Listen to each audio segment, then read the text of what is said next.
Here we go. All right, we got it now.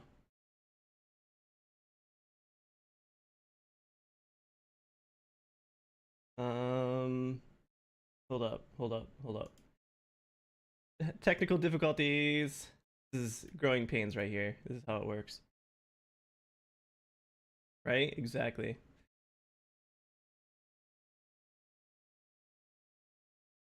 Hey, one second.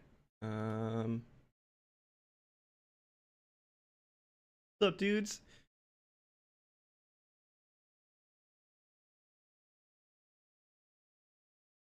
I know, Sugar. Hold up one second.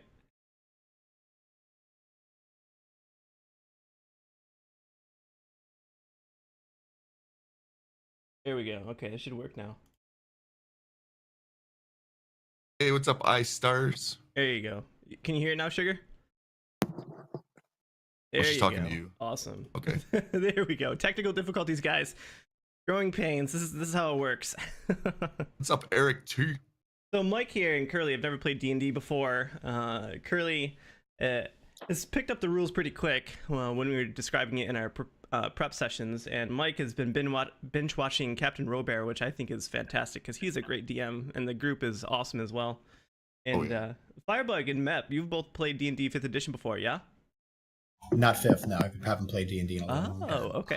I haven't played a ton of 5th edition D&D, maybe about 15 sessions, so I'm still Okay. getting the rules. I'm a pretty slow learner, but when I do pick it up, I do pick it up. Totally, yeah, man. I don't mind explaining the rules, going through it slowly. I'm not gonna play like gotcha games with like you should have known that if you jumped off a cliff you're gonna die.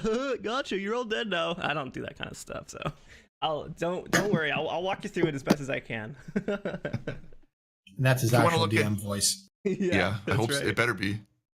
If you want to look at just one person, you just got to hit the X on whatever window you don't want to open. Never Pro line. played D&D and you've been wanting to? iStars, my dude, D&D is so much fun. Think of your favorite RPG game and then take all of the restrictions off of it. Like you could do so much stuff in D&D that you couldn't do in a video game because video games are like, yeah, you can't pick up a lantern and throw it at a dude. That's impossible. You know? That kind of stuff. I love it. I've been DMing for I don't know, what do we figure out, Sugar, like 5 years now, off and on. Most of them, actually all of them until now, have been Oops. friends sessions, 5-ish. Yeah, awesome. Well, it's cool. It's cool. So how long have you guys been playing tabletop games? Matt, you've been playing quite some time, right? Yeah, since the late 70s, 80s.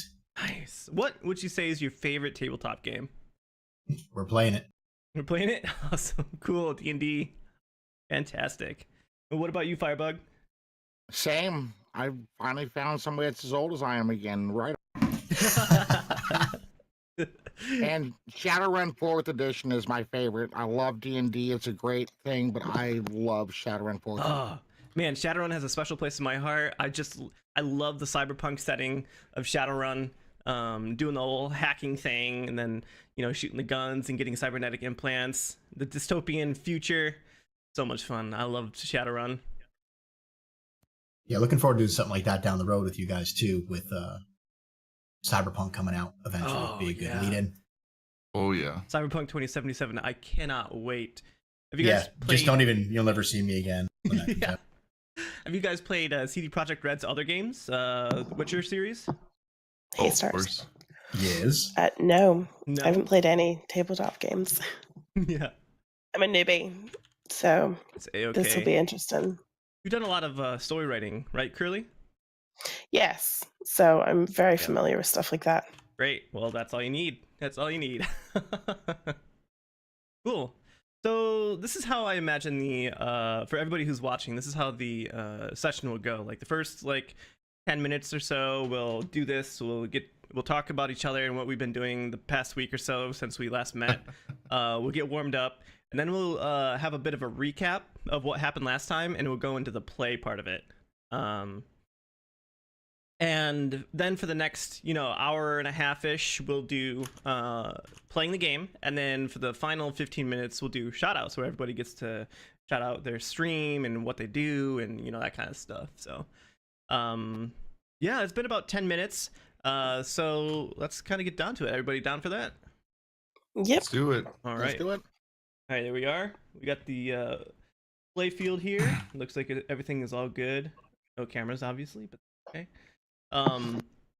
So I run my campaigns a little bit differently than some people. Some people are really heavy on the combat, and D&D 5th edition really emphasizes combat. Like, even in the rule book, it says every session you want to do 2 or 3 combat encounters. And I'm like, oh, okay. They're like, so you want to do 2 or 3 combat encounters so that your players can get experience and level up. I'm like, totally makes sense. All right. But for me, I'm less interested in straight up combat encounters where you just sit around and roll dice all day, which is fine. Don't get me wrong. But I'm more interested in story development and character development, like good role play, carrying the story forward and figuring out what's going on, seeing characters' flaws become strengths, or getting or having strengths become flaws. Good character development is always great, and I like running my campaigns kind of like a TV series or a movie. Kind of if you were watching like the Lord of the Rings, that's kind of what I want to do. My descriptive style is a little bit different than normal, where I will describe things as if we were seeing it from the camera's point of view, as if we were watching a television show again. And it might take a little bit to get used to, but I promise you it'll be real nice and immersive.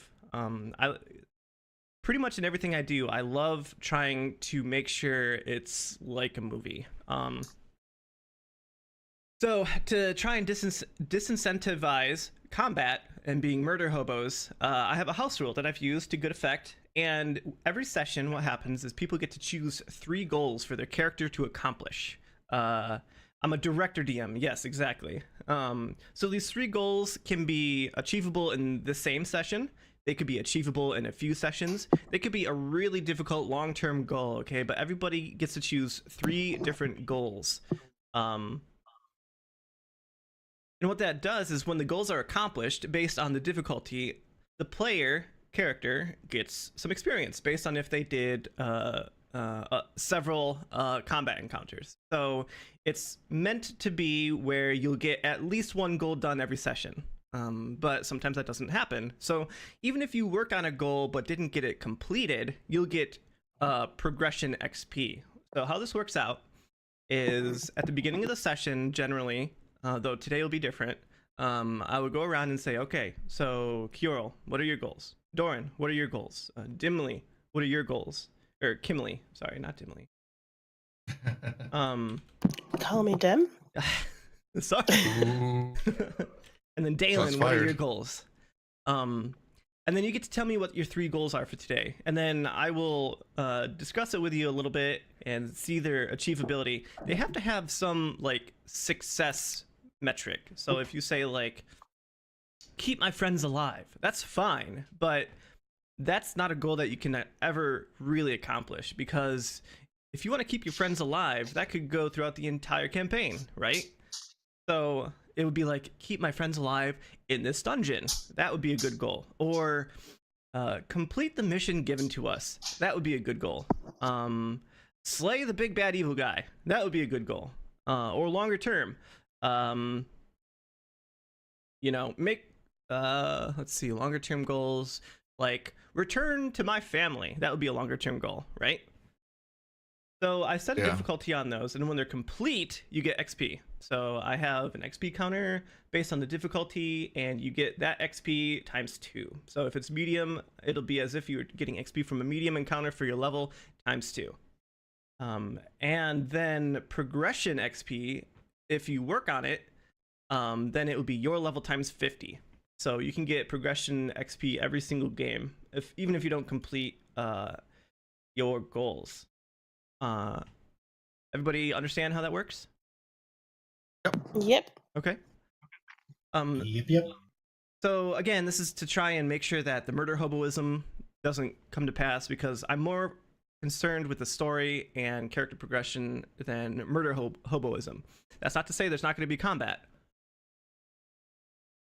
but it tries to make it so you can find other ways around it if need be, if it's possible, because sometimes it won't be possible, but sometimes it will be. Okay, So anybody have any questions? Anybody have any concerns? Something you want to talk about before we get going for realsies? Not yet. Not yet. Not yet. No. Okay. I'm So good. I will start out the session by reading the pitch for this campaign, so everybody can have an idea kind of what it's about. Okay, and then we'll just go into it. So, red, blue, black, green, white. Each color an ancient and great house vying for power and control. Each color a dragon.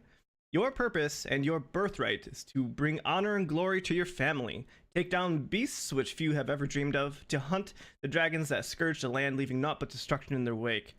An idyllic pastoral scene is disturbed as a shadow glides across it. Moments later, all is in flames. Claws and teeth, roars of hunger echoing into the sky. Your sword is drawn, your target is near. You hunt the hunters. So that's what we all decided on to be our campaign theme. So these guys are dragon hunters or dragon knights, hence the title. And there's been a lot of work in the world already. Okay, so to begin, we see the opening credit of the opening scene, right? The music starts playing, we fade up from black, we see different scenes of each of our heroes standing in silhouette against an overwhelming foe. Doran Oathkeeper, short, holding aloft his battle axe as a red dragon breathes fire. Kjorl, Ravensoul, wielding double daggers, thin and tall, dodging against a wave of noxious necrotic energy. Kimberly, standing proud with her longbow, an arrow knocked as she shoots against a blue dragon, lightning thundering down upon her, and Dalen, last but not least, standing stoically, warhammer and shield held aloft, divine light shining off of his figure, as acid rains down from above on him as well. And we see, as the destruction clears, the title of our show, Dance of the Dragon Knights, in red letters. And we go to black, and as we fade in on the next scene, we hear first the sound of pattering rain. The hues are blues. We see puddles between cobblestones. Water is running in rivulets down what appears to be the middle of a street. We hear horses clopping their hooves. And then we see a boot splashed into the water, and the camera pans up and you follow the leg of a black booted foot to an armored individual. Doran, why don't you explain what your character looks like?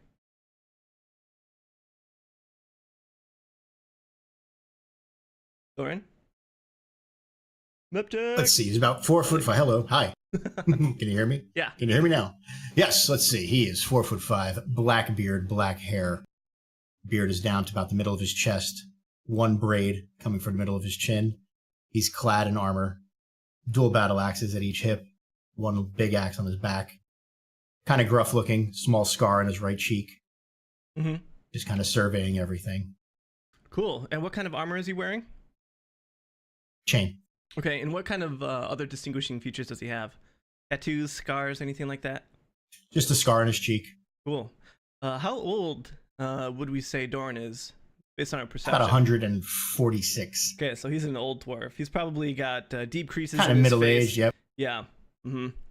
Cool. Yeah. So Doran walking down the cobbled streets in the rain, and behind him comes Kimberly. We see her figure walking into the camera behind Doran. What do we see for Kimberly? She is 5'7", slender, 19 years old, very young, wearing leather armor, a longbow, and a hand axe. Okay. What sort of hair does she have? Other distinguishing Long features? brunette hair down to her waist. Cool. Piercing blue eyes and very light skin. And she's a half elf, right? She is, yes. Half elf, Cool. half human. Yeah. So she looks almost human, but kind of walks with an unexpected grace. And then behind her, we see a similar figure, but stark in its contrast. We see somebody with dark skin. Kjorl, why don't you describe your character for us? Kirill is a medium build, average weight, about 5'3" in height, 110 pounds, 150 years old. As you said, dark skin, red eyes, piercing red eyes, long white hair pulled back in a ponytail, shaved off on the left side, wearing leather armor and wielding dual daggers. Well, one dagger for the time being. Nice. I will get another. For those of you who don't know, Kjorl is a drow. He's an elf, though used to living underground. And behind Kjorl, we see, bringing up the rear of this group of four, an individual clad in armor. Dalen, why don't you describe your character for us, please? Well, I'm a half elf. I am about 5'7", 5'8", thin, with long flowing gray hair. I'm about 45 years old, a little bit young for what I am. I'm wearing half plate, shiny half plate, very shiny half plate, and I gotta find a deity to put emblazoned on my half plate. But very shiny, very walks really confidently and surely. Excellent. Do we know what deity this is based on the emblem that you have on your armor? Yeah, it'll be a recognizable deity. Okay, cool. Yeah, so the four of you are trudging along in the rain. It's been a long day. First, you're each members of the pristine Flameheart Academy. It's an academy in the city of Aganoth. And as the camera pans up from the four of you walking down the street with a bunch of other foot traffic, we begin to see the spread of the city out below us. Buildings as far as the eye can see between here and the water, and set in the middle on a mountain that seems to have had the top third of it cleaved off cleanly is a gleaming palace of silver. This is the city of Aganoth. Once the mountain ruled over by the Red Dragon Aganoth, now reclaimed by the free people, and a giant city built up around it. One of the last bastions of safety against enemy dragons. We can see to the west of the city a great bay, docks and fisher boats, and running through the city is a river. The river is swift flowing, though a little dirty, because people like dumping their trash in rivers in, you know, the feudal ages, so it's the same here as well. We see several different districts up near the palace. We see on the rise of the mountain homes in good repair, wealthy individuals, streets cared for, and in each cardinal direction in the city we see estates with walls of their own inside of this giant city of Aganoth. And these are the I should say cardinal directions, but not really. They're kind of offset a little bit because there's 5 estates, and each of them belongs to one of these noble houses. We have House Crimsonbane, an estate nearish the academy. We have the Glacial Keep, sit on a rise on one side of the city. The Glacial Keep is akin to a castle in its own right, though not nearly as not nearly as amazing as the palace itself on top of the mount. And then we have the Emerald Haven, sitting near the water's edge, filled with trees and greenery. And then we have House Ravensoul, sat nearby the Wormriddens. And then we have House Stormbringer, last but not least. 5 great houses inside of this amazing city. Each of you belong to one of them. Kjorl, member of House Ravensoul. Doran, a member of House Crimsonbane. Kimberly is a member of House Stormbringer, and Dalen is a member of the Emerald Haven. These houses have plucked you from the academy as you're about to graduate. This is your final year of preparation, and you've been sent on a last task before General Albert Latsk has been cleared to graduate you. So he has given you guys a mission to go talk to a Granny Mabin in the Worm Riddens. He's given you directions to go there. General Latsk is a serious individual. If you imagine Armstrong from what is it? Stretcher Armstrong? No. Armstrong from what's that show called? Full Metal Alchemist, right? Thank you, Sugar. Armstrong from Full Metal Alchemist, but with straight up shock white hair. Obviously, just like Armstrong, he walks around without any shirt on most of the time. He's a big dude. You can see battle scars on his body. But today, as you met with Armstrong, he was clad in his ceremonial garb. Armstrong was in the middle of graduating individuals who have completed their missions, but the four of you have not yet done that. So you're walking in the middle of the Worm Riddens, and you're heading to a quieter part of the city. We see the gauntleted hand of our good friend Doran reach up and knocking on a wooden door, and from inside we hear, hold on, I'm coming." And you wait, and you wait, and you wait. You knock again. Yes, and louder. So Kimberly reaches over Doran and knocks again. Knock, knock, knock, douche, douche, douche. Hold on, I'm on my way, dearie.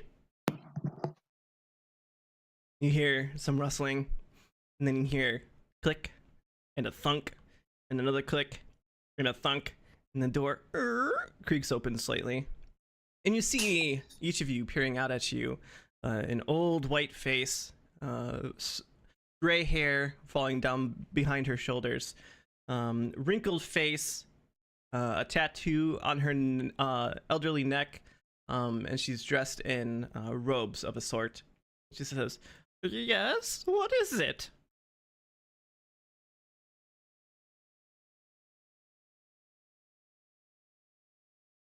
Do any of you say anything?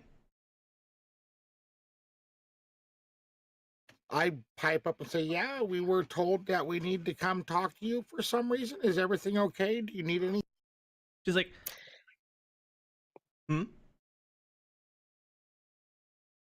She nods. She says, from Flameheart Academy, yes?" In her shaky voice. "Yeah, the Academy sent us." She nods. She's like, "Oh, very good. Please, come in. I have some tea on the stove." And the door creaks open. Each of you enter? Yes. Enter wearily. Yes. Okay. Cautiously. So from the outside, this building didn't seem much to look at. It's a 2-story building. The upper level is abandoned. Granny Maven apparently lives in the bottom level. And as she opens up the door, a waft of incense washes over you, almost overpowering in its stench. You walk in and you can hear a slight whistle in the other room, and Granny Maven hobbles over. She's like, "Oh, the tea is ready. Please make yourself at home." And she like gestures with a shaky hand over to the other room, and you lean over and you see in the other room a series of couches and chairs that you can sit on. And she makes her slow shuffling way into the kitchen. Well, what you can only assume is a kitchen. I prefer to stand. I choose to stand as well, close by to the door. Okay. I stand so I can see her and the entrance, and I have a hand on my. Okay. I take my battle axe off my back, sit down, and lean on it. Sit down in the what? In the chair? And lean on it. Yes, lean on the axe. Okay. So 5 minutes come by. You can hear clattering. You can hear dishes and plates on a tray. You hear the sound of liquid pouring, and she comes hobbling back out, hunched over, slow, wrinkly, her bony arms thin under her shift, and she the plates and cups and stuff are like jittering slightly, clanking together on the tray, and she walks past those of you who are standing into the other room, and she sets it down on the table. She's like, "Please have a seat and have some tea." And you can see that there's little crackers on the tray as well. She offers one little dish with a teacup on it to you, Doran. And as the others of you kind of come closer, even if you don't sit down, she makes her slow and ponderous way around to each of you, giving each of you a saucer with a teacup on it, with tea in it. And then finally, she sits down, having one for herself. And any of you drink it or have any of the biscuits or anything? Yes, I will have my tea. Yeah, I just hold mine, and I actually also cast Detect Magic. Okay, you cast Detect Magic. So what does that look like when you cast Detect Magic? You are a cleric, right? So you pray to your divine for intervention. What does it look like? Also, do you cast it? Looks like it. You can cast it ritually, or you can cast it normally. Do you choose to do it ritually? Because that will take 10 minutes to do. No, I cast it normally with my holy symbol. See, and that kind of depends on you. Some tables have it so it actually looks like something you can see, a glowy, hazy thing. Some tables say it's invisible, so that's up to you. If it's invisible, Nope. I'll cast it. If it's not invisible, I won't cast it. Well, I can tell you. Okay, so flavor-wise, this is how I do it. You can describe it to me however you want. It's your spell. It's your goddess or god. But there are a few things that are required. These ritual components are needed. So there's a somatic component to detect magic, which means you can't cast it silently. You have to say some words like a prayer or something because you're a cleric, right? So you can describe it to me however you want, but it's not silent. Okay, so to me, it'll when I whisper kind of sub-vocally to myself the somatic part of it. Mm-hmm. It just looks kind of hazy, like the what you see in a desert off into the distance when the sun's shining in the heat waves. Mm-hmm. It just looks kind of hazy to me, and Yeah. nobody else sees anything.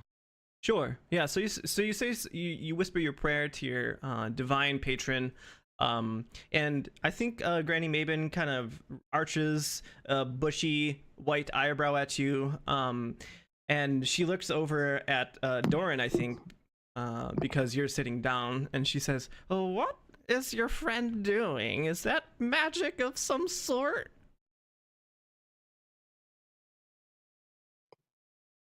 Darn, answer the old lady. I quickly grab the teacup, drink it down, grab the biscuit, stuff it in my mouth. Look at her and say, "Thank you very much. Do you have any more?" And I never know what he's doing. Certainly, young man. My, aren't you hungry? I will be right back. And she like ponderously gets up, and she's all like hunched over in really old lady fashion, and she like shuffles her feet along the ground, going into the other room again. Dalen, when you cast Detect Magic, your vision changes. So first it's that hazy, kind of heat wavy effect, and then you see everything in kind of like a sepia tone, as if you're looking at an old camera or an old video. And you look around and you know you've used this before, you've practiced. If there were anything magical in nature, it would show up bright and orange, as if it were a hot brand, in contrast to the sepia tone of the rest of the area. But no, you do not detect any magic in your area. Cool, thank you, sir. What do the rest of you And do? while she gets up to leave, I turn around, look at Dalen, brushing crumbs in my beard, ask him what he thinks he's doing. She's a stranger. I'm playing to my flaws. I'm wary of strangers. Well, you don't say that to Doran. No, that's out of character. Well, what do you say to Doran? I just raise my hands and shrug a little bit. And Doran, maybe next time do it a little bit less publicly. Dalen, you mean? But yes. Oh, sorry, Dalen. Dalen and Doran. Galen. I set down my glass as it appears to have a little dirt on it. I don't approve of, but I do take a bite out of one of the crackers and set it down on the saucer. It is Ever so dry as hell, dude. Like, these crackers are either like really old or that's just how they are. It's like eating dust. Not very good. I observe the room and start to walk around. Okay. Give me an investigation check. It's old, it's dusty, it's not well kept. All very true. Nothing seems to be out of the ordinary yet. But if you roll investigation, I might tell you something. Okay. 20! Hot damn. Okay, so it is as you said. It is old, it's dusty, it's not well kept. You see some heirlooms hanging on the wall, maybe a really old suit of armor that is full of cobwebs and spiders. But as you reach one of the corners and you peer around the edge into the kitchen, you see that there is a hatch in the floor on the far side of the kitchen. And next to this hatch are a bunch of scrape marks that you don't think the old woman would... I mean, maybe she dragged something heavy there, but I don't know. These look more like claw marks than anything. And the old woman at this point has finished getting the crackers on another little platter, and she's like shuffling back. And she offers one to you as she passes you in the entrance to the living room. Do you take one? No, thank you. She nods. She's like, "Oh, very well. Watching your figure, eh?" And then she shuffles her way back into the living room. She chuckles. You're like, I whisper to myself, rude bitch. I remember when I was young and I was looking after my figure. You know, young lady, you eventually get too old to care about that kind of stuff. And then she like stoops ponderously down and places the tray pretty much right in front of Doran.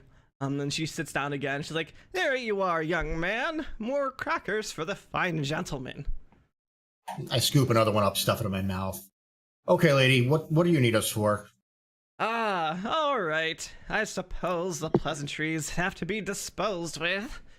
It was so nice having company over here. I haven't had company in this house ever since my husband died. Dear old Paul. I can tell. She takes out a really old handkerchief and like dabs it at the corner of her eye. It's more theatrics than anything. You can tell she's not like actually sobbing or anything. She says, "I've been having a bit of a rat issue in the basement. Usually that's where I keep all of my drinks and food, but with the rats making so much ruckus down there, I can't bring myself to see what's going on."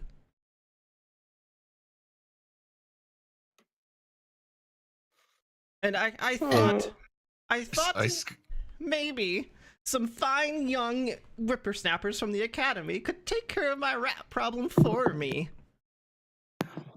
So we're here for rats. I Interesting. sigh. Yeah. And whisper under my breath, "Oh, exterminators." Would you do an old lady a favor and make sure there's no rats in the cellar for me? Very well. Thank you. When you're back Give a out here, side I'll glance have to some Kimley. cookies.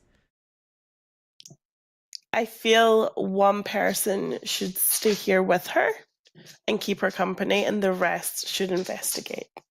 Hold on. Let's not be so hasty. How big are these rats and how many are there? Oh, I wouldn't know. I didn't go down and look myself. There was quite a ruckus down there, though, and probably something is broken. I woke up a few nights ago, actually. I heard some banging down in the cellar.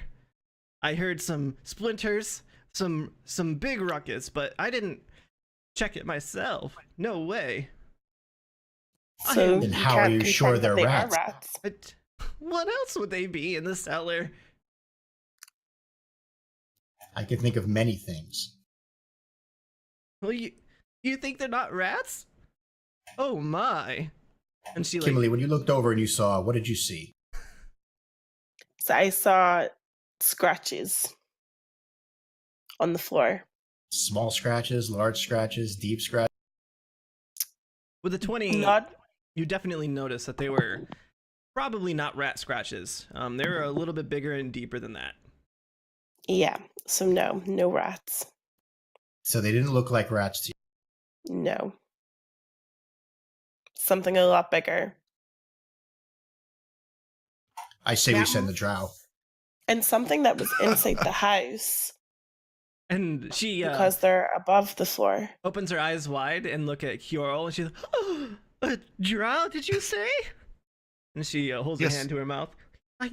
Yes. I just thought you were a southern gentleman. Oh my. Can you Captain, please keep? I forget what the mechanic is in D&D. Can I do an insight check to judge her intentions? Absolutely. Yep. Insight is 100% judge intention. So go ahead and roll insight. 24. Holy Nice. shit, dude. Well, yeah, you can tell pretty much without a doubt that she's being genuine. She's just an old lady who likes company, and she had a problem. Big Laura. It's partly she maybe probably looked up the academy because she wanted people to talk to because she's a lonely old bat, but also probably because something actually is down there. She seriously doesn't know what it is from your estimate. Then in that case, I will say I, for one, would be glad to take care of your infestation, madam. I offer to go first, casting stealth to go take a better look. Okay. So you approach the hatch into the basement. Approach Okay. the hatch into the basement. Roll my stealth. You got a 14. Great. Okay. So you And then- so as you're walking over to the hatch to open it up, she turns to you, Dan, and she's like, "Oh dearie, thank you so much. I can't help myself, but it's so nice to have such a handsome young gentleman to help me out." We're not, fair peasant. We got you covered. Wow. Please don't call the people we help peasants. It is my character. I'll have you know, Sonny, I was a part of a very well-to-do family in my time. Well, with the passing roll of my my eyes. husband, Paul, bless his soul, things haven't been going so well since, but I'll have you know, Paul was a very renowned fisherman. Oh, Yes, Paul. I believe I've had some of Paul's fish. It was very delicious. Oh, I thank you, dearie. It would have been, 30 years ago by now. All right, I stand up, I sigh, grab my axe. Let's get on with this. I walk over to throw the hatch open. Okay, well, Kyorl was already over there and he opened up the hatch. So with a stealth check of 14, Oh, sorry. describe to me how you sneak down into the basement. It's a trap door essentially. So you pull the rung in the top, it creaks open, topples over on the other side. What's that? Is it a ladder or stairs going down? Staircase. Yep. Staircase going down. I sneak down the staircase wearily, cautiously, I should say.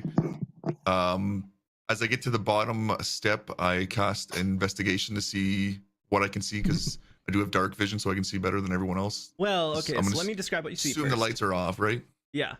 Let me Okay. describe what you see first, but you do have dark vision, so that is correct. So you open up the hatch and you make your way slowly down the staircase. You can feel cobwebs clinging at your ankles as you come down, but you look at the staircase and you can see that there has been traffic here recently, and it's pretty easy to see now in the dust. There's a layer of dust on everything, but in the middle of the staircase, it looks like there's been traffic, like feet prints. It's not as dusty, that kind of stuff. And as your eyes adjust quickly to the dimness in the cellar, you take a look around and you see it's a pretty small cellar.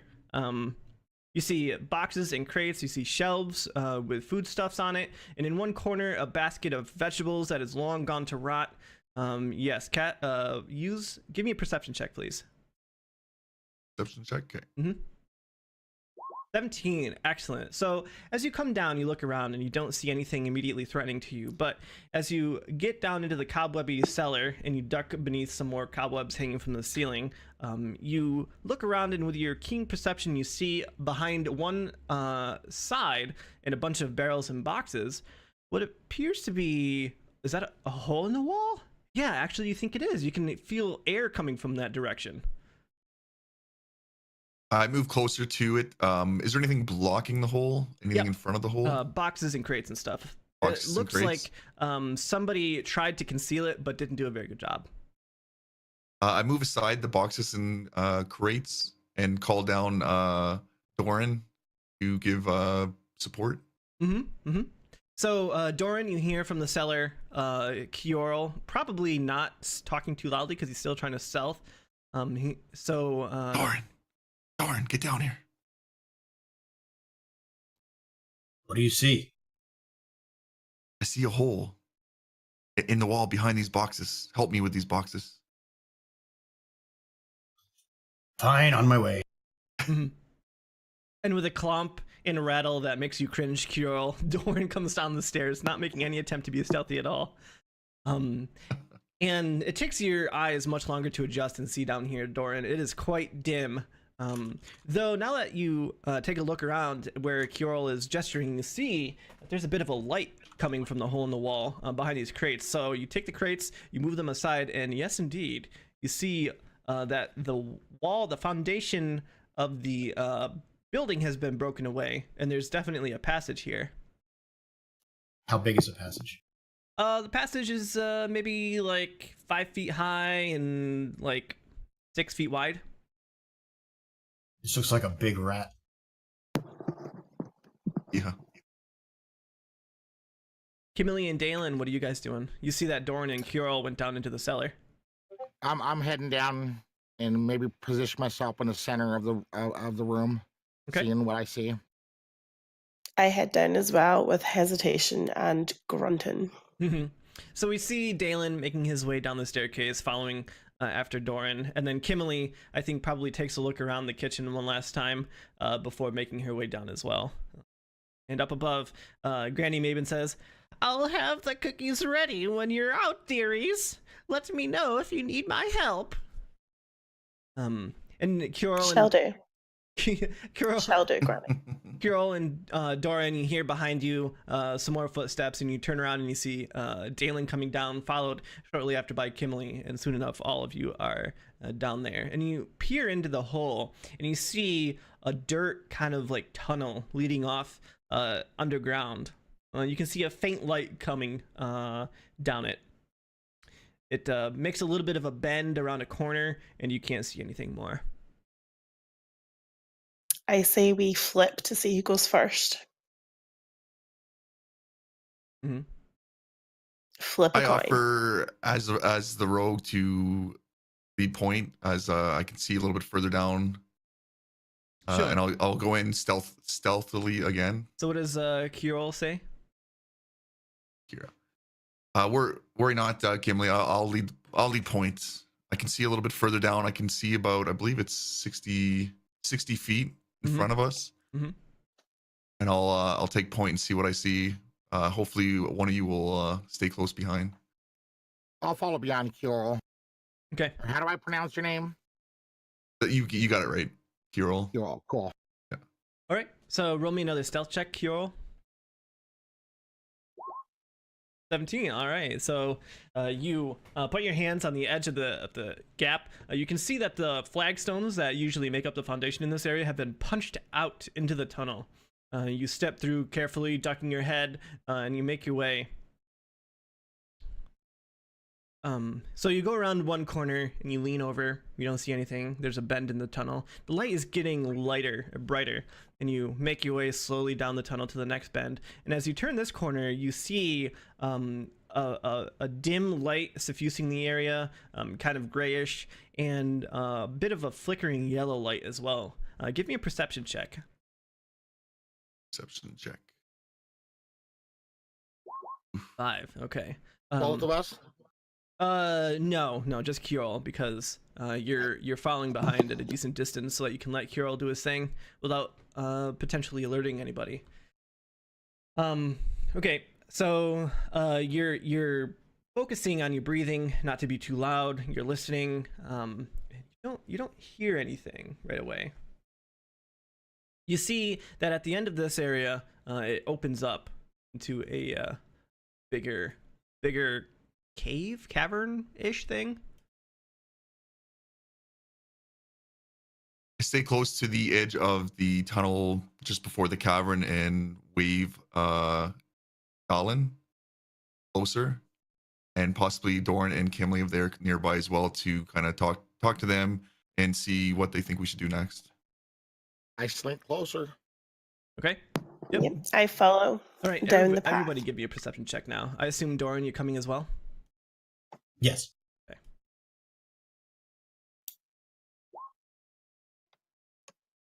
Of a 11 and a 14, and How to do a perception check? You open up your character sheet, you find the skills section, and you click on the word perception. 7. Okay. So Kimberly, as you're coming up behind Dalen, you hear faint whispered noises ahead, like pss, pss, pss, pss, pss, pss. You hear a little like scratching of feet, because you know how your Doran hears this even better. But you know how dogs have the nails on the end of their feet when they walk on hardwood floor, you can hear the click click click. Well, that's what you hear. 100% yes. Coming from the room in front of you, Doran and Kimberly. But you don't think that your friends have heard anything yet, as Girl keeps creeping forward. How far are they from us? How far are who? They're like in front of you, like 5-10 feet. Carl, stop. I hear clicking noises. I stop right away and crouch down.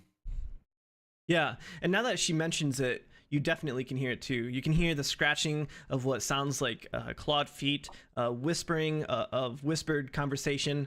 What do you guys do? There's definitely something or something. The whisper in a language we know, or is it too faint to hear? Any of you speak dragon? I draw I my do, mace, yes. and I do. Okay, yeah, so you guys both can understand this. It's in a very primitive sort of language, very guttural. You can hear like, quiet, I hear, coming, some, coming. Yeah, I hear it too. Mm-hmm. That's what you hear. So I warn the others that it is in a dragon language. Mm-hmm. It's not native to us. Secure, Kyorl. You only got a 7 perception. But I don't think they're... So what you see in the dimness as you come around the last bend, you see squat figures, probably maybe 3 feet high. Some of them are carrying clubs, some of them are carrying scimitars. Their faces look, they have long snouts, they have small horns coming up off of the top of their head. They're standing on 2 legs, they have scaly bodies and tails that protrude out the end of them. You see what are known as kobolds approaching in the dim light. Ooh, kobolds. And as one of them, As I hear them, sorry. as one of them sees you, you hear a shout go up. You're like, intruders! And I need everybody to roll initiative, please. Roll what, sorry? Initiative. Select your token, and then roll initiative. I don't see the initiative macro. Oh, it's on the It's sheet. Never mind. beside armor class and speech, right in the middle. Oh, right. But Yeah. make sure that your token is selected when you do it. Yeah.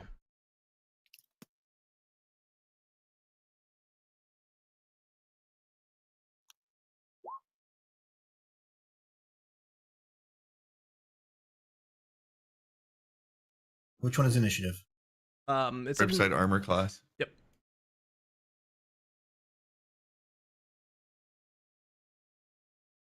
Oh, just run away. They look scary. Man up, Carl. Man up. Are we missing some? Just Doran's. Yeah, Yours fine. isn't in the tracker either.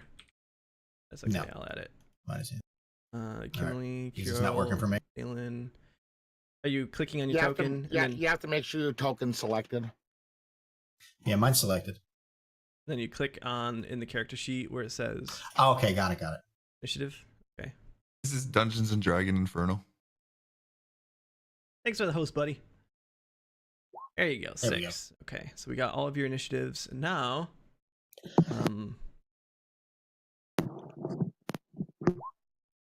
Ooh, dynamic lighting right on. okay. Oops. I'm messing this up. Hold up 1 second. I'm new to this using NPC character sheets, so bear with me. Where's it at? There it is.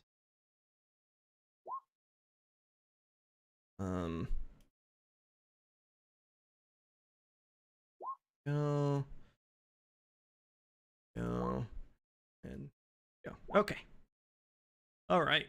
So now we order by descending. And Kimberly, you had 9, so go ahead and put that in there. You don't have 0. You have 9. Okay. So, the kobolds go first.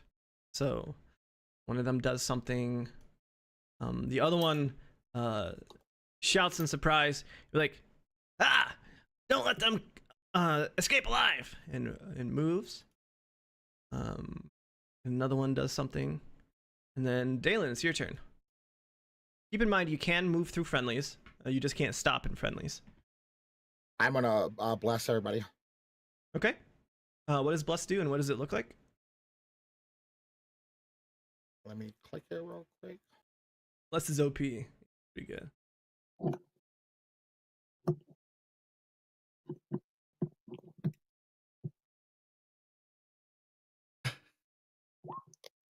There's bless, and it looks again shimmery blue light hazing over all of us, Okay. all of them. It doesn't affect me. It's three creatures, so I want to bless Correct. them.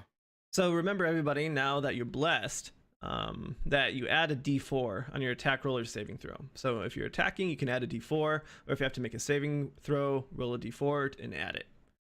Okay. Now it's one of the kobolds' turns. I think he'll it looks like he'll approach and he'll hold up his scimitar and he'll shout like, "What are you doing here?" That's it. Kimberly?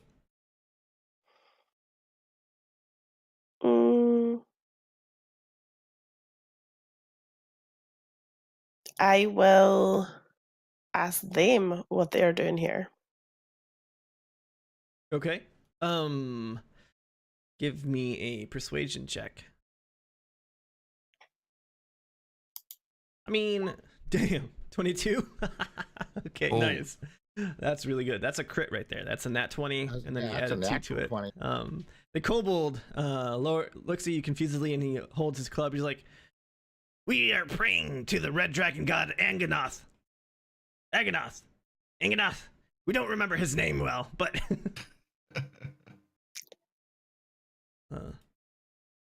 Okay, I put to the other members, we should kill them. You know you should probably kill them anyways because they're kobolds. They're evil. Okay. And another kobold does something. Doran, your turn.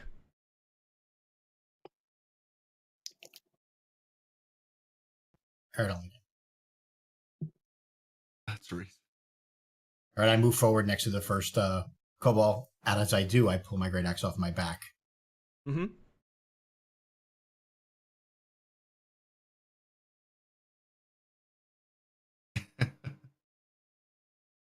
And there he is. As I get to him, I attack him with the great axe. Okay. So you push your way past your friends. You Yes. jog up to this kobold with the great axe in hand, and whoosh! See that attack. Poor kobolds. Boy, you guys Hold on, if are I- kobold sympathists. Which one do I roll here? If it's you're wielding it two-handed, then roll the two-handed version. If you're wielding it one-handed, do the one-handed version. Oh, there it is. Got it. Two-handed. That hits. Roll for damage.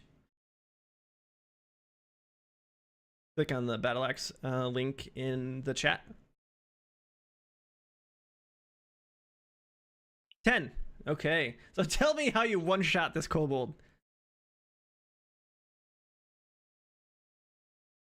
I raise the axe on high. I take a swinging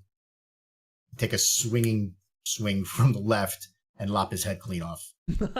So I think the kobold Nice. was in the middle of like, we will resurrect our dragon god and the city will burn, and then you chop his head off. Whoosh. Blood sprays from his severed neck. His head goes flying and splatters to the ground nearby. Yo, your turn. You probably got a little blood in the blast radius there. I probably did, yes. I wipe off a little blood off my face and have a slight smile and decide to move stealthily towards the other one. Mm-hmm. Trying to get up. If you're going to attack, stealth isn't really an option. But I that's suppose, fine. yeah, they already see me, right? Yeah. I move up to, because I can go, what? You said it's 5, right? Every square is 5, yes. And you can use the ruler if you need to.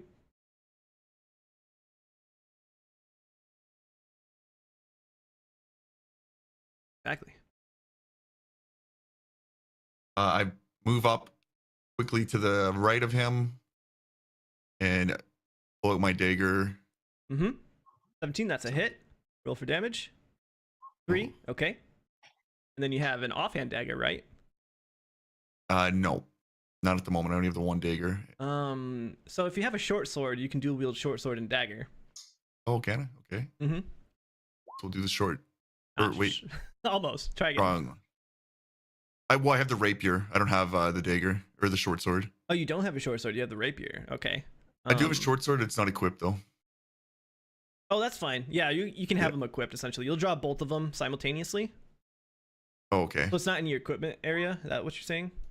Yeah. Okay, hold up 1 second. I gotta look at this real quick. Pretty sure you get a short sword, but maybe I'm wrong.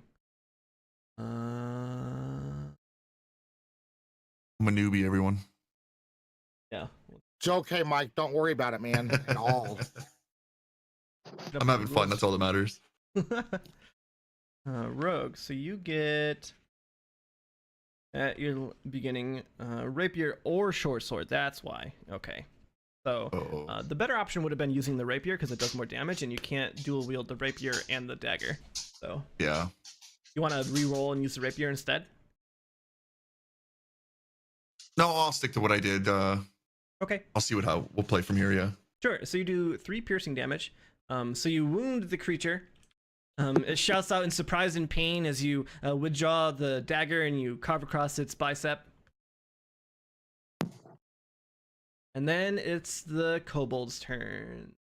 So this one moves 5, 10. He's going to attack you, Mr. Doran, with a dagger. He comes up. He's like, I kill you. For a 16. What's your AC? 16. Okay. Slight hits. Eyes go to the attacker. I'm pretty sure. Or am I wrong on that one? Don't know. Say so. Pretty sure. Maybe ties go to the defender. Let's see. Armor class.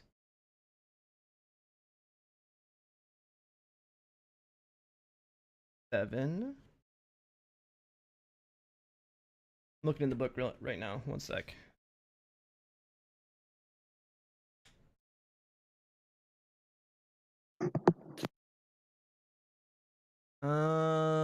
Defender.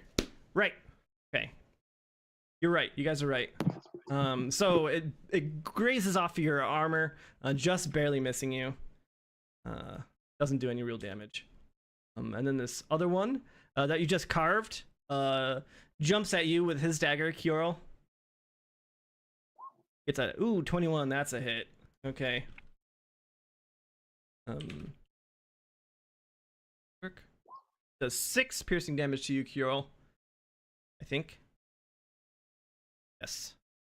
That was like max damage on that dagger. Got you good. Yep, he got me good. Do I adjust my hit points, or do you do that? You adjust it. So Okay, you so I can... take 6 off. Mm-hmm. Oh no! All right. As he gets in a good hit, you carve him across the thigh, and he jumps at you and plunges it into your side. Okay. Now it's the other kobold's turn.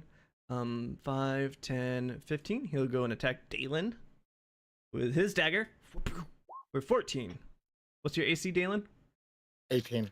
All right, so he jumps at you with his dagger. You raise your shield and it clangs off of it and scrapes down. Okay, Dalen, it's your turn. Got a little kobold guy right in front of you. Hi, cat. My cat wants to play D&D. And I rack him Kitty back with my streamers. mace. Do it. 20, good hit. Roll that damage.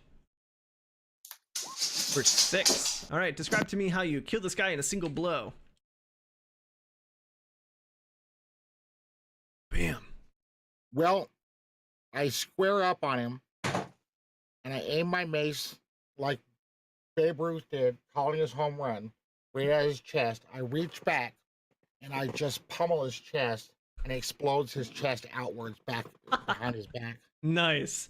Yeah, with a sickening crunch, the kobold was like laughing at you, like, and he was raising his a dagger again to plunge it into your arm, and then wham, right into his chest. He like looks at you in surprise, and then he topples over backwards, dead on the ground. Who's laughing now, sucker? All right, Kimberly, it's your turn. So I'm going to use my longbow on the one that's beside Carol. Okay, you'll probably have to move up unless you want to take a penalty because it's kind of sort of in cover from where you are. No, I'll move up. Okay. Meanwhile, I'm crouched over, holding on to my wound.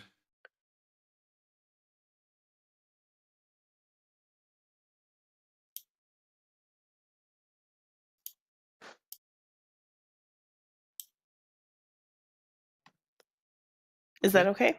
Absolutely. Yeah, if you want to go there. 15, that is a hit. Roll for damage. Wham! Tell me how you kill this kobold. Poor kobold. That was already injured, and you just double kill it. Yep. Describe it to me. What does it look like when you kill him? So I pull back the arrow on my bow, aim for right between the eyes, and let go, and explode his head. Yep. As the kobold is withdrawing his dagger from Kirill's side, you pull back. The bowstring twangs, twing, and it goes whoosh, through the air. Wham! Right between the eyes as the kobold was cocking back to give another go at Kirill. Okay. Other kobold. Their turn now. They're going to move up on you, Doran, and they're going to attack you with a dagger, but they have advantage because kobolds have pack tactics. So here we go. We got an 18. Is that big enough to hit you, Doran? Yes, I have 16. Okay. Roll that damage. They do 3 piercing damage to you. Mostly superficial damage as their dagger finds a chink in your chainmail. But it hurts. Now it's your turn to return the favor. I scream in rage, and I raise my axe back up to cleave the one directly in front of me. Mm-hmm. Which one? The white-faced one or the other one? The white-faced one directly in front of me. Okay. Roll it up. Also make sure to subtract 3 HP from your character. Yep, already done. And don't forget blast. You can roll a d4 on that if that doesn't hit. That's true. You can roll a d4. It says you're 15 out of 15 still. Take a look. I didn't click it, that's why. Oh, okay. Sorry. There you go. I got cat. Yes, so you can roll a d4 and add it to your attack. So go ahead and in chat do /r base d4. There you go. Nice. So you actually just not enough. So you swing your battle axe at him, you feel the blood surging through your veins, and you feel it's going to be a sure hit, but the kobold manages to dodge to the side in time, and your battle axe strikes sparks against the floor. Ping! No, Doran. All right, Kirill, your turn. The kobold in front of you has an arrow through its head. Let's see. Do I have anything on me to heal? No, not in the middle of combat like that. Oh, you can? Oh. Unless you had a healing potion, which you don't. Or that's what I was just checking to see. if you got healed by cleric, maybe you might have a spell to heal you, but Up to creatures within 5. I'm gonna move within 5 feet. okay.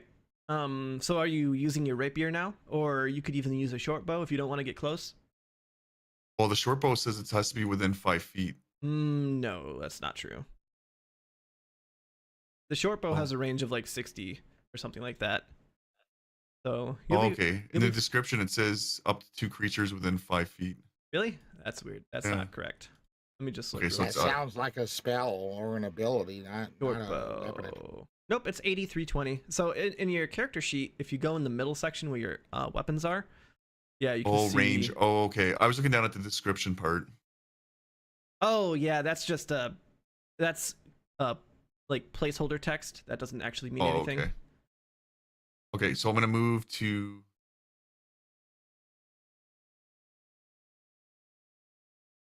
Move here, Mhm. and I'll cast short bow on the red one. Okay, you'll shoot your short bow at Or the red shoot, one. yeah. I'm gonna cast my short bow. I'm gonna cast it at him. Yeah. Oh, that's not a hit. But roll a d4 and see maybe it. No, actually, even with a d4, that'll miss.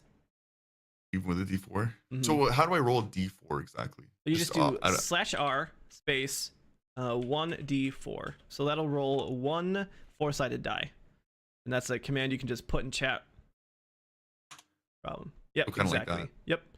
Okay. So you got That maybe 9. be cool if we can add some quick dice macros to the table after for next session. Yeah, dice macros might be good.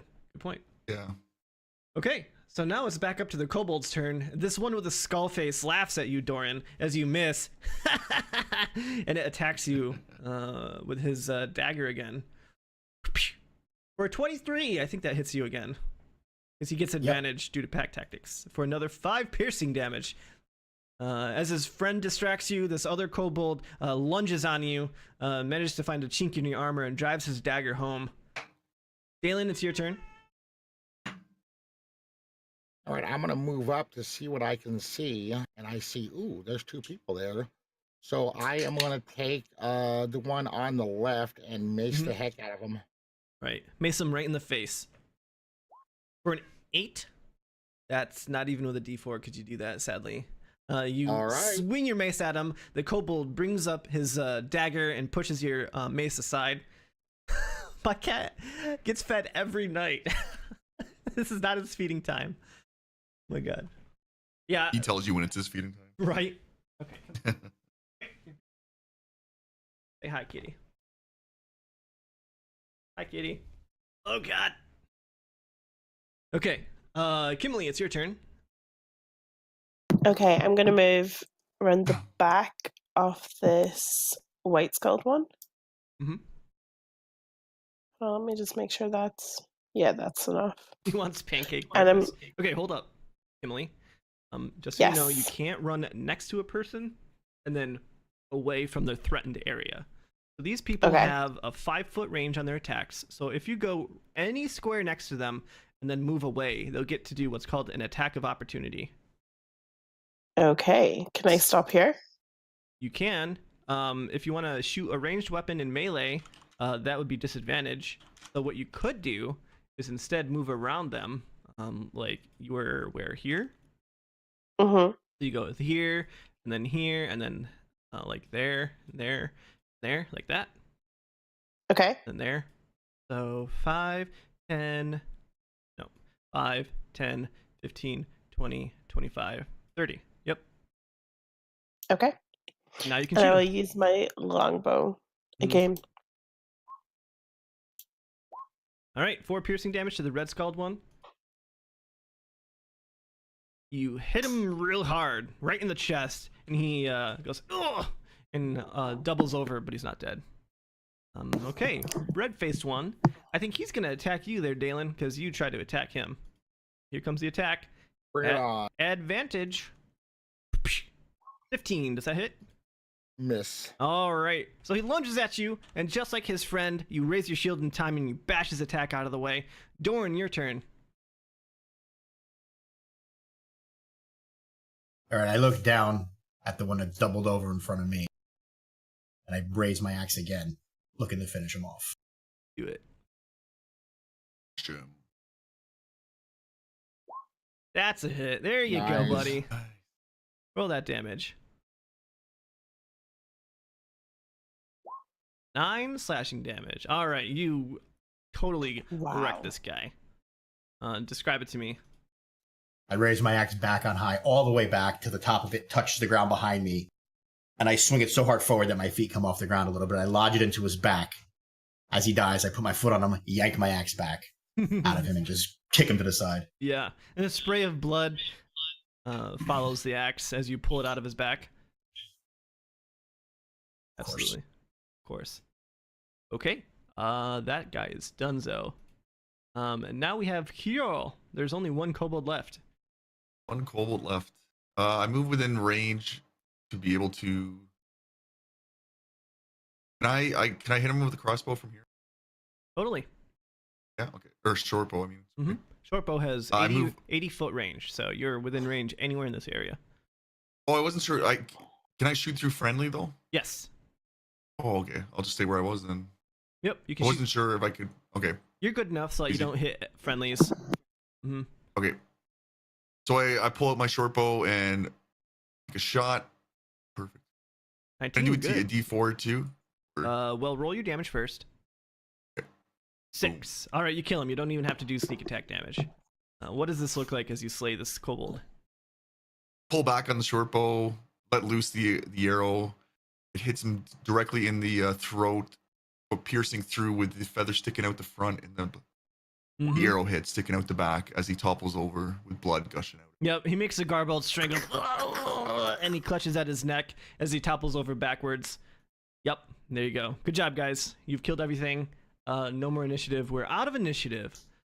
So what do you guys want to do now? You see here, Kimberly, over near you is a bunch of crates and boxes, but maybe more importantly, you see an altar with fire and bones and some blood Yep. over on that side. What do you guys Wants do to now? destroy it. Destroy the altar. Maybe investigate it first. So Well, I suppose. Kimberly walks over to the altar and she's like, I'm gonna destroy this altar. And then Kuro's like, hold up a sec. Let us investigate this to see. Sure. Okay. If you take a look at it, I could tell you different things about it based on what skill you want to roll for it. So if you want to roll a religion, I would tell you religion-based stuff. If you roll Arcana, I'll tell you magic-based stuff. So it's up to your Can only choice. one person roll? Or can all of us roll? All of you can roll if you want. Sure. Are we searching now? I just got back. I'm sorry. Yes. So we're using investigation, right? There's my investigation roll, and Bless should still be active, or we're going to Sure. call that good? No, because it's Bless is like 10 minutes, right? Yeah, you got plenty of time. I think it's a minute, but Oh, is 1 it? minute? Let me check. Hey, look. Can I roll investigation, but I don't have it actually checked? Oh, totally. Yeah. It is. Oh, 1 minute. Okay. Nice. Fine. Okay. So, Dalen, you sheath your weapon. You step gingerly over the corpses of the kobolds. You take a look around this cavern, and you see, obviously, prominently displayed in the back is an altar. It's got short Oh, steps. I'm searching the kobolds first. Oh, you're searching the kobolds? Okay, they don't have anything of value, just like shitty daggers. And some of them have slings. As far as gold goes, they have like 2 gold pieces. So you can add 2 gold to your inventory if you want it. Okay. But other than that, no holy symbols or anything like that? Nope. Kuro, Okay, thanks. you can pick up daggers if you want to dual wield daggers. These guys have daggers.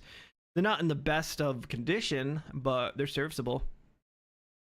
Yeah, I'll pick up the most serviceable dagger. Okay, yeah, so you can add a dagger to your inventory. That's fine. How do I do that exactly? So in your inventory, There should be like a little plus sign, I think. yes. Just Right. type in dagger and it'll add everything else for me. Oh, you have 2 daggers right now. Do I? Already? Yes. Just In your greedy inventory, 1 and 3. in your inventory, I see you have 2 daggers. Oh. So. Oh, I just added that one though. Oh, okay, yeah, that's good. Yeah.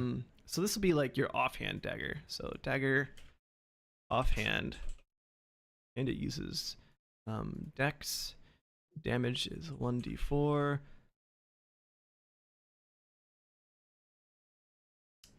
Okay, there you go. So now you have an offhand and a main hand attack. Okay. Okay. Okay. So yeah, you found 2 gold pieces if you just want to pocket them, Dalen. And the rest of you take a look around as Kirill is going through the daggers. Kimberly, most prominently, right next to you, you notice that there's a bunch of crates and stuff. You take a look, Yes. and it looks like grains and potatoes and other foodstuffs that maybe they were eating. It looks like some of it has been picked through or rotted. And Doran, maybe you take a look at the altar. You see braziers with fire set up in a oh my god, cat. Pentagon pattern around the center of this altar, and in the center of the altar, you see a pile of bones, skulls and leg bones, and some blood splatters. You see some ritualistic tools like a dagger. What do you do? Like, what do you look for? Cat. Oh my god, you're being I such a inspect slut. everything for, and is there any gems on the dagger, in the skulls, under the skulls? I'm rummaging through looking for. Sure. Yeah. So you already gave me a 13. I think you find a couple opals in the hilt of the dagger. 2 opals. You take out like a small knife and you prise them loose. Y'all are money hungry. Wow. I take the opals and I put them in the pouch. There you go. This wasn't a total loss. Can I do a religion? Yeah, totally. You want to look at the altar for religious significance? Yeah. Yeah, you take a look and you can't recognize any of the symbology on the altar, though you do notice there's definitely inscribings on it.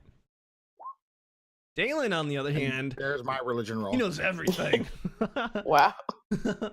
So much like Just the show kobolds me said up there, before, Dalen. you know kobolds from your time at the academy are dragon worshippers, right? They're not dragons themselves, but they worship dragons.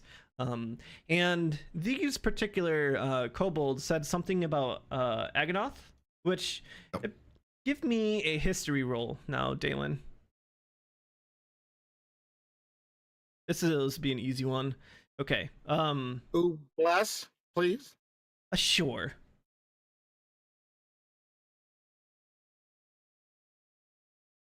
Nine.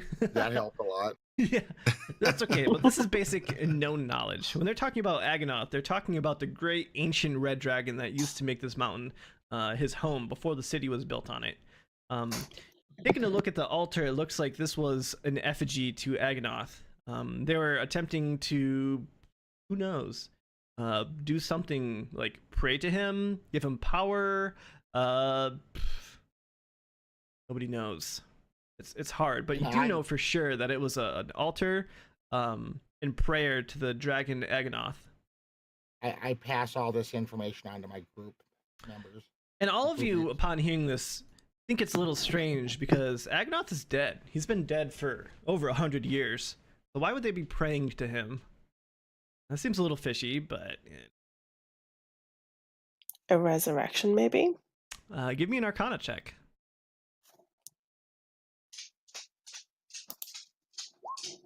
Oh my gosh. Can I roll that too? Absolutely, yeah. So Kimberly says, musingly, resurrection maybe.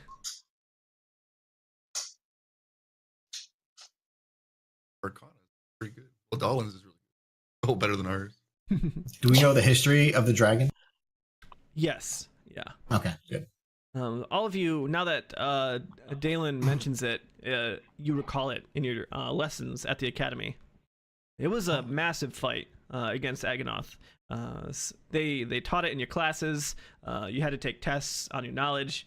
An individual named Gilderoy Flameheart slew Aganoth though he and his men ended up dying of their wounds after. So he was after death, he was honored, and the Flameheart Academy was named in his honor. You know, it was a massive battle. The red ancient dragon Aganoth and his brood fought against the army of men, and it was a losing battle until Gilderoy Flameheart took a few stout soldiers and scaled the mountain from the back and managed to take Aganoth by surprise.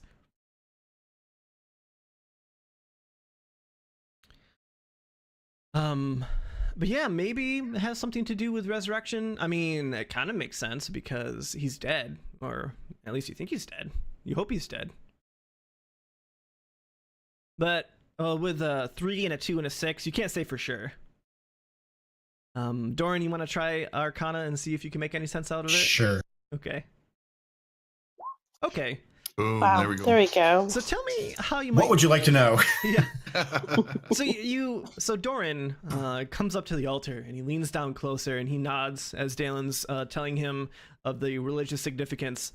You see inscriptions on there, eerie inscriptions that make your stomach queasy. Describe to me how you know it's some sort of ritual of summoning necrotic energy, or like coalescing it. How would you know this?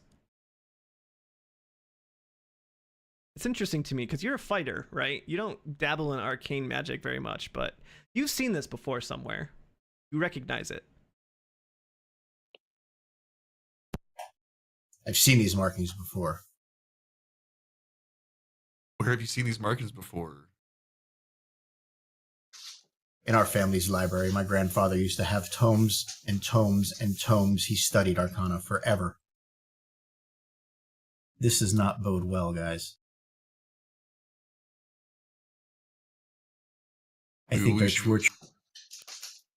I was to say, maybe we should return to the academy and report our findings. Yes, we should definitely make people know to this. I agree.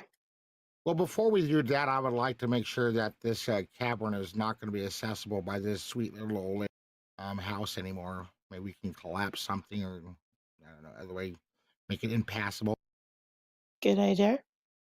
Agreed. Any ideas how to do that? Have we searched the boxes and crates over there? Yeah, Kimberly. Yeah, it's just wheat and potatoes. Nothing of importance. What does the ceiling look like? Is it hewn stone or raw stone? Yeah, it's raw stone. Mm-hmm. You can see it's not too stable. There's small cracks in one area that are letting in a little bit of light from above. This honestly isn't... You estimate this isn't that far down beneath the surface. You don't know what's above you, but... You know. Well, it could be the house above us, or part of the house. She's making her cookies and you collapse the house under her. Oh, dearie. Oh, you could have just told me if you wanted your cookies that badly. Well, maybe I'll teach her to give us dusty crackers. Not the whole cavern, but maybe the entrance walkway, point. The entrance point. I'm not saying bring the streets down, guys. I mean, damn. Yeah, we don't want to. We want to have somebody come in and investigate this. So we want to destroy the whole thing. We want to be able to block it up now so she doesn't come down, but be able to block access from her, but allow other people to get in down the road because somebody's going to either disenchant this altar or do something. Doran makes a good point. Do you want to make it so that other people can come here later and look at it, or do you want to just like kick the shit out of it and destroy everything? However we do it, I just want to make sure she's safe, the poor little old lady. I vote for closing up the entrance points. Agreed. Okay. So each of you... Closing it up so we can at least still access it, but so she can't access it. Yeah. Yeah. I have another question. Mm-hmm. How did the kobolds get in? I don't know. Is there a secondary entrance somewhere? No. That was going to be my next question to her. There isn't a secondary entrance. It looks like that is the only entrance. Huh. Mm-hmm. If that's the only entrance, then did she let them down here? Oh no, because we done a spell to see if she was genuine or not, and she was. So she didn't know. No, it wasn't a spell. It was just my intuition. Yeah, but she could have not known. They could have either manipulated her somehow or waited till she was out and came in. What is the significance, and how did they know what was down here? Maybe we should question her. Yes. Mm-hmm. Okay. So each of you take one last look around. Kimberly looks wistfully at the altar like she really wants to destroy it, but then turns around and heads back down the tunnel behind each of you. You make your way You guys back. ruin all my fun. What's that? You guys ruin all my fun. You guys make it to the end of the tunnel, and you crawl back into the dark and dingy and dusty basement. How do you block it up? Pile the boxes that were there already in front of it for now. Mm-hmm. Okay. Ask Doran for his extra strength to give me a hand. Doran, get over here. Help me with this. Fine. Okay. Can I investigate the room to see if there's anything more sturdier? Sure. Yeah, absolutely. Mm-hmm. Mm-hmm. Actually, you don't even have to investigate. There's hard-backed shelves with like rotted vegetables on it. You could probably like scooch that over and put it right in front of it, and nobody would even know it's there. Yeah, let's do that. So Kimberly points out the shelves nearby, and she says probably something like, "What if we put this in front of it instead of the crates? It'll be more easily hidden." I think it sounds like a perfect idea. I guess we should move these boxes out of the way now.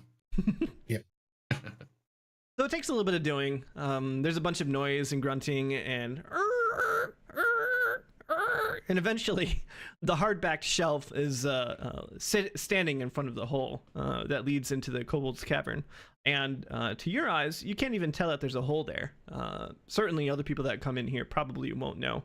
The old lady might know that there's something weird with the shelf that suddenly just moved, but she probably won't be able to move it herself. So you feel pretty confident that you sealed up the hole nicely. And so each of you head back upstairs, and the old lady kind of jumps a little bit in surprise and holds her wrinkly old pale hand to her chest like, "Oh, you scared me. What was all that racket down there yours?" Yes. My heavens. Yes, ma'am. Your rats were actually kobolds. Wow, Fair enough. right We in have there. taken care of them.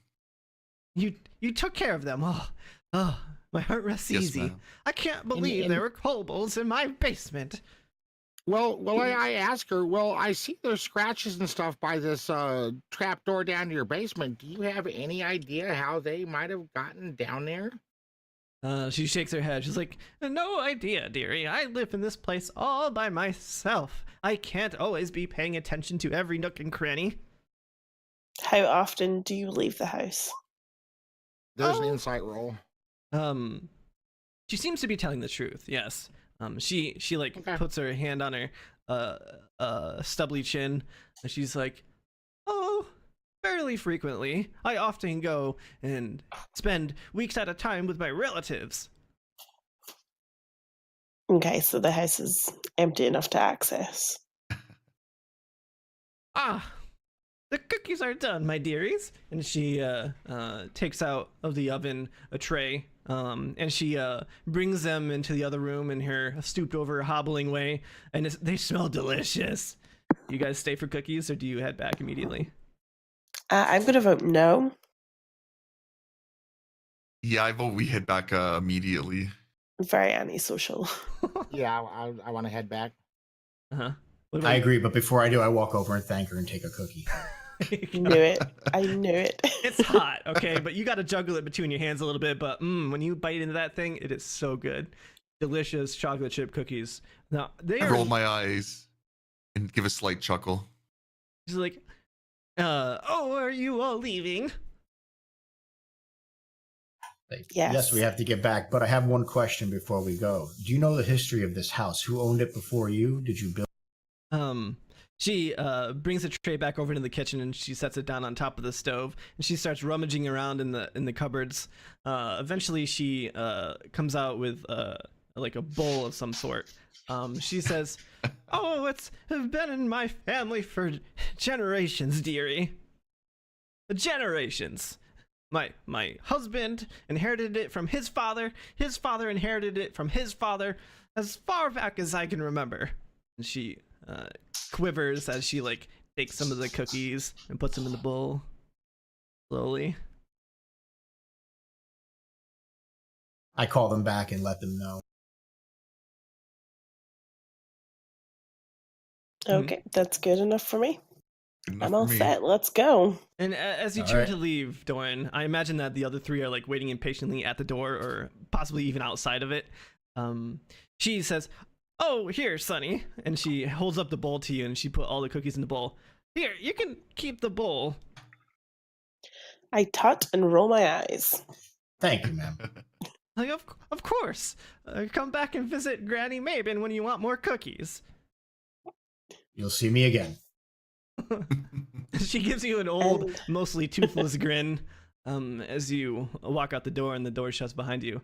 And each of you find yourselves back out on the street. The rain is continuing, drizzling down from above. The sky is overcast.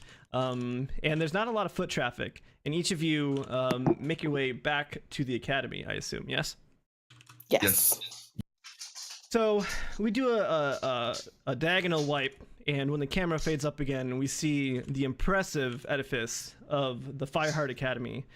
This is more like an estate in its own right. It has many large buildings. If you've ever seen a campus that is old and prestigious, the buildings are more works of art than anything.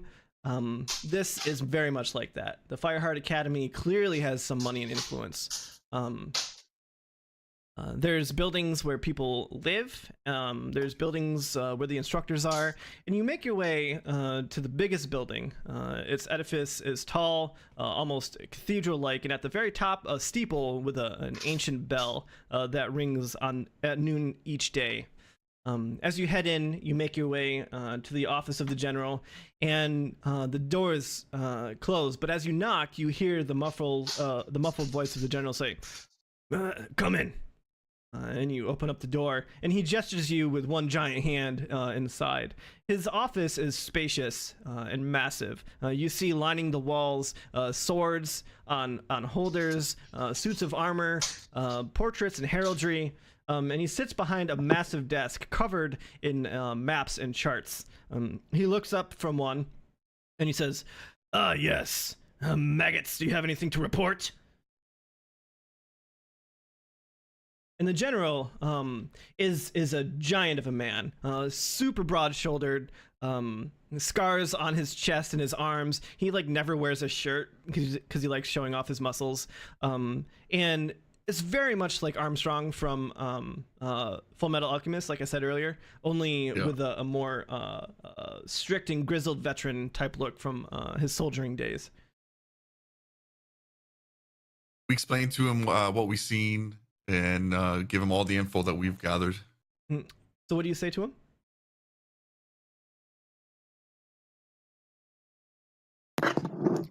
So, Darn, do you want to go ahead because you know information about Yep, I'm still there. I have the cookie stuff? bowl on my left arm. The general gestures with one giant meaty hand, like, "Well, out with it, maggots, and maybe I can graduate you today." Take a bite of the cookie. Kobolds, General. Kobolds. He raises one giant bushy gray eyebrow and he says, "Kobolds, are you sure?" Yes, 4 dispatched. Alter. Send someone to check it. And I finish my cookie. He narrows his eyes and he rubs his stubbly chin. He's like, "What do these kobolds look like? Not that I'm questioning your abilities, but I'm questioning your abilities." They look like kobolds. "Well, Maggot, There's a describe red- them to me." There was a red one with a skull painted on its face. Was it painted or was it an actual skull? It was painted. It was painted. There was one with a skull painted on its face. Mhm. There was They a were red, red. one. Yeah. 4 feet Yeah. tall, horns on the head, lizard-like features, scales. Yes, sir. All of the above. He frowns and rubs his stubby chin again. You can hear the rasping of his hand on his stubble. "Well then, did Granny Mabin know anything about it?" No, sir. "How did they get in her house?" Answer me that. Well, Dorn. she said she leaves her house unattended to go visit family, so that's probably when they got in. Yes. They do like using unused houses. And if one is set unused for a long enough time, they don't know the difference. That is concerning. And they mentioned something about Agathon? Agonon? Aganoth. Agonoth. They mentioned something about Agonoth as well. And as General. you say that, his eyebrows shoot up, and you have his full attention now. And he's like, "What did they say exactly? Don't leave out any detail." And he like leans forward with his hands on top of the desk.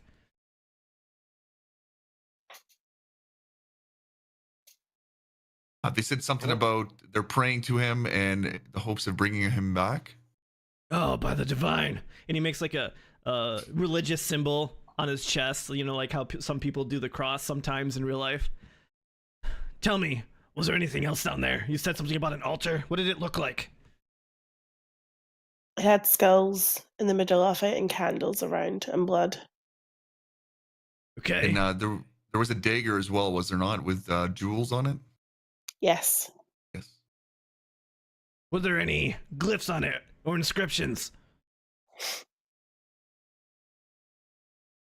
Looks like Mep Yes. crashed. There was, No, but map crash. we have Oh. lost The one that knows. rip. Dorn has fallen down for one moment. He had too many cookies. Dorn, Can you hear me now? He's busy Dorn, wake stuffing up. his face with cookies.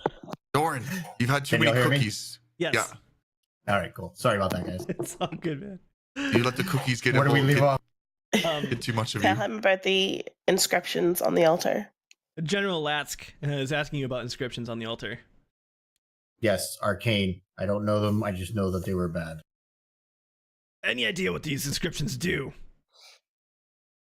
Possibly. I have no idea. If I Unconfirmed. recall, it looked like resurrection. Maybe. I don't quite know. It's not something I'm well versed. We have left the door open but blocked so the old lady can't get in, so we were hoping to send someone more knowledgeable than us to He investigate. nods. Like, good. Did we tell him that the kobolds told us what they're doing, who they were praying to? Yeah. Yeah.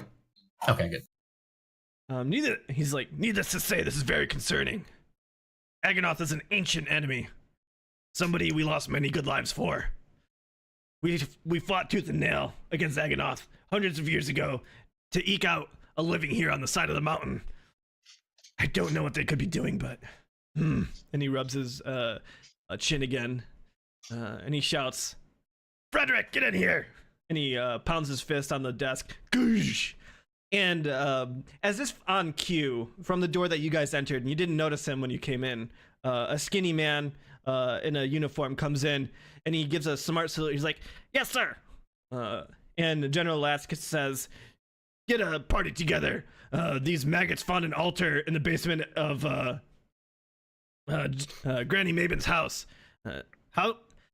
You said you hid it? How can we find it?" And he looks back at you guys. Behind shelves He nods. with rotten vegetables. Like, "You heard that, right, Frederick?" He's like, "Yes, sir." They're like, "Well, get moving." And Frederick gives another salute and then leaves again. So General Lask nods at you, and he says, "Very well, maggots. That is the final task we have for you here at the academy. That means you're graduated. We're gonna hold a ceremony in your honor tomorrow. Be there." And he nods at you, and he gives you a salute. He's like, "Dismiss, soldiers." All right, guys, what do you say we hit the tavern? My thoughts exactly.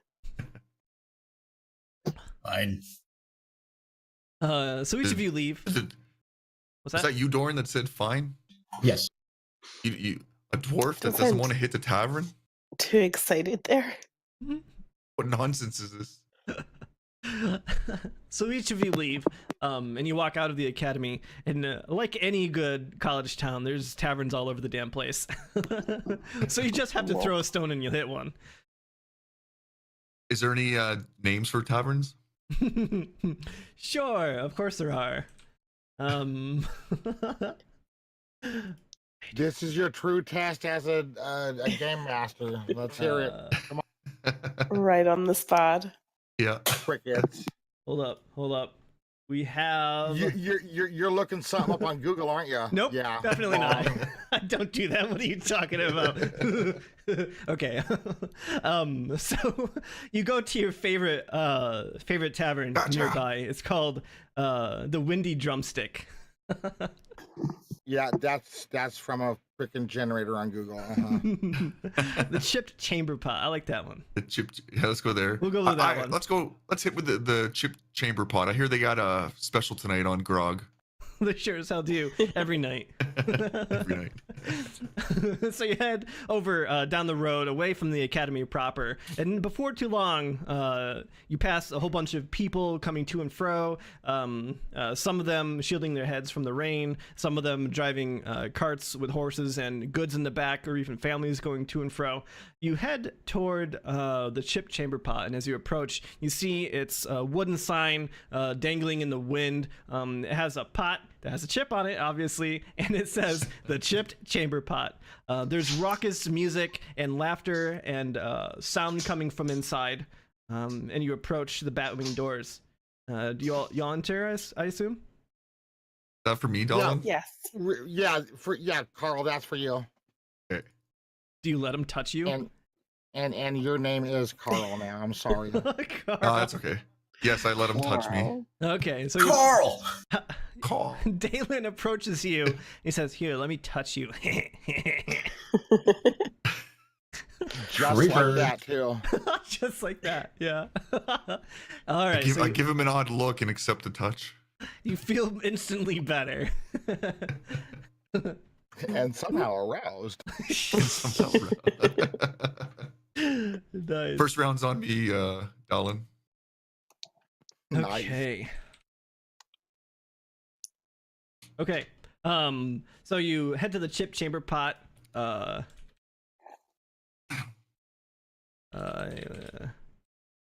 proprietor is one named Rosalie. And she recognizes you as you enter. She's like, "Ah, my favorite customers. Doran, Dalen, Kimberly, Kiorl. Well, maybe not Kiorl, but the rest of you. Welcome. Welcome back." It was one time. I apologize many times. I thought that was the chamber pot. I'm sorry. I think it's more so that you're a drow. Probably. Possibly. She doesn't say it, but people look up from what they're doing. They give each of you a wave. Rosalie is a tall but rotund woman. She can carry like 6 tankards of grog in one hand, you know, that kind of woman. She wears a dirty apron, and she's got long blonde hair that goes down to the mid of her back. She has a kindly face with few wrinkles. Looks like she laughs most of the time and lives a pretty decent life, though busy here in the tavern. So each of you grab a table. She brings over tankards of grog. Mead, I suppose, would be better, and sets them down in front of each of you. She's like, "Oh, well then, is it only meat tonight, or would you like some food too? You look a little weary there.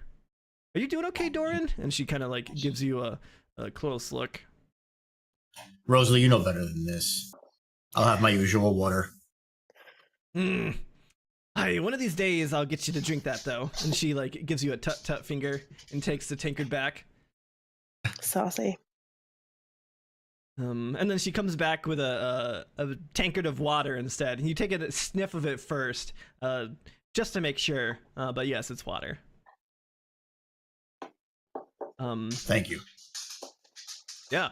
So I think we'll fade out on the episode there. Each of you relaxing at the table, drinking your tankards of ale together, laughing, maybe getting some food, playing some dice games. And that'll be it for today. Playing my bagpipes. I'm flirting with Carl some more. I kind of like that. Yeah. I have my arm Rosalie around single? Dolan. Yeah, next episode starts with hangovers. Exactly. You got it. You got it. You know how this game goes. Not me. I'll be on the roof. All right, guys. So let's do some shout outs here and wrap it up. So let's start with Meptech. Tell us who you are, Yo. where you stream, what you do. Meptech, I stream a whole bunch of stuff. Typically, I usually do a lot of survival games. Sometimes I'll try to do some VRs, but that's pretty much it. And it's mixture.com/Meptech. Yeah, when do you normally stream? During the week, it's 6 p.m. Eastern. I'm off on Wednesdays, and then Saturday mornings, 9 a.m. Nice, cool. Go check And him off out. Sundays. Yeah, on Mixer and Twitter, and you have an Instagram account too? Sorry, yes, I do. All right, sweet. Well, go check him out. Yep, it's MEPTech on everything except for Instagram is MEPTech.gaming. Awesome. All right, Mike, you're up next, buddy. My name is Mystic Mike. I stream pretty much a variety of things. I'm most known for streaming Minecraft every Monday and throughout the week as well because I can't get enough of that game. But I do a lot of RPG games as well lately. God of War, Final Fantasy for sure. Getting ready for Final Fantasy 7 remix or remake, I should say. Yeah, you can catch me at mixer.com/Mystic Mike. And yeah. Awesome. Yeah, and you're on Twitter as well. Yeah, man. Twitter as well, Mystic Mike Live. Everything else is Mystic Mike Live except for my Mixer. Thanks for the follow, Speed Demon. How are you finding God of War? I've heard it's a really good game. I am loving that game so much. Like I wish I wouldn't have waited so long for it. Thanks for the host, Michelle. Like I've been sitting on that game. I bought it back in December and I just started playing it like last week ago. That is And awesome. I'm loving it. That is fantastic. Man. Yes, boy. Boy. All right, Firebug, you're up Boy. next, buddy. Who are you? Where can we find you? What do you do? I'm Firebug. You can find me on mixer.com/Firebug or twitch.tv/TheFirebug. I stream separately on both. 7 days. Mixer starts at 9 p.m. Pacific Daylight Time. I have a lot of different name shows for a variety of different games. So there's always something that you can come check out. I have a lot of fun, and you can find me on Twitter and Instagram at TheFirebug. And yeah, I had a really great time tonight. Awesome. I'm glad. And you do a roleplay show with Shadowrun too, right? Oh crap! Yeah, I do a Shadowrun 4th edition produced show on Mondays at 9:30 p.m. Pacific Daylight Time. That's where I am. I'm in Washington State. But yeah, if you Awesome. like what you see here and like tabletop stuff, we do Shadowrun 9:30 Hell Mondays. yeah, buddy. Last Thanks, and I forgot that. certainly not least, Curly. Who are you? Where can we find you? Hello. I'm Curly Dino. You can find me on Mixer as well. Oh, A lot of stuff from Realm, Fortnite, Overwatch, Minecraft. cool. Yeah, and she has a Twitter as well, Curly Dino. Yes. Twitter, Instagram, and YouTube, all Curly Dino. You're gonna get that solo win before too long, right? Don't even. I've Cool. given up on Fortnite and just moved to Realm Oh man. for the solos. All right, to be fair, Realm is a great game. Cool. All right, well, I'm your DM. I'm Captain Wilhelm. I can be found on Twitch and Mixer, Captain Wilhelm, Twitter as well, and YouTube, Captain Wilhelm. I love doing roleplay games, but I stream 8 p.m. Pacific during the week. I do DM prep sessions for this. I also am a variety streamer. Currently, I'm going through Sekiro, get my butt kicked repeatedly, but man, that game is so much fun. It brings out the masochist in me. So good. It's awesome to watch. Yeah. You're like making me want to buy that game now. Yeah. The funny, Seriously. Yeah. The funny thing is, like, most people who watch it are like, oh, I don't want to play this. Damn, that looks hard. But hey, if you love Dark Souls, Sekiro's where it's at. Oh, God, I hated Dark Souls. You Well, I hated like Dark Dark Souls, but it was my one rage game that I throw controllers over. Yes. Oh, this will make you rage and throw controllers even more so. In many ways, I think Sekiro is harder than Dark Souls. For sure. Oh, no. Anyways, thank you everybody for coming out and watching. This has been our first episode. We've had some technical difficulties. We've had some, we're just getting used to this kind of format. But if you enjoyed it, catch us next week, same time, same channels, 8 a.m. Pacific, on Mixer for any of us. Thank you all for watching, and I'll catch you in the next. Bye-bye. Thanks, everybody. Bye. Yeah, everyone.